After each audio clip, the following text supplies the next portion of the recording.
ময়মনসিংহের ভালুকায় ডাম্পিং স্টেশনের রাস্তার নির্মাণ কাজের উদ্বোধন করা হয়েছে। হবিরবাড়ি ইউনিয়নের কৃষি খামার সরকারি প্রাথমিক বিদ্যালয় সংলগ্ন এই রাস্তাটি স্থানীয়দের জন্য অত্যন্ত গুরুত্বপূর্ণ বলে মনে করা হচ্ছে। বিএনপির স্থানীয় নেতৃবৃন্দ এবং প্রশাসনের কর্মকর্তারা এই উদ্বোধনী অনুষ্ঠানে উপস্থিত ছিলেন। বিস্তারিত থাকছে সাইফুল ইসলামের তথ্যচিত্রে। ময়মনসিংহের ভালুকা উপজেলার হবিরবাড়ি ইউনিয়নের ৯ নম্বর ওয়ার্ডে অবস্থিত কৃষি খামার সরকারি প্রাথমিক বিদ্যালয় থেকে ডাম্পিং স্টেশন পর্যন্ত রাস্তার নির্মাণ কাজের উদ্বোধন হয়েছে।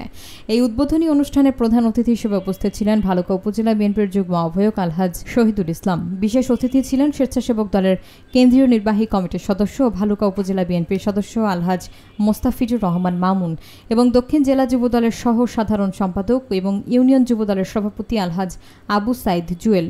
এছাড়া ইউনিয়ন যুবদলের সহ সভাপতি তাজউদ্দিন শেখ, ৯ নম্বর ওয়ার্ড যুবদলের সাংগঠনিক সম্পাদক শরীফ আহমেদ মণ্ডল সহ স্থানীয় বিভিন্ন পর্যায়ের নেতাকর্মীরা উপস্থিত ছিলেন।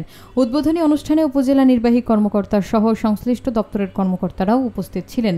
স্থানীয়রা আশা প্রকাশ করেছেন যে এই রাস্তাটি নির্মিত হলে যোগাযোগ ব্যবস্থার উন্নতি হবে এবং এলাকার মানুষের দীর্ঘদিনের দুর্ভোগের অবসান ঘটবে।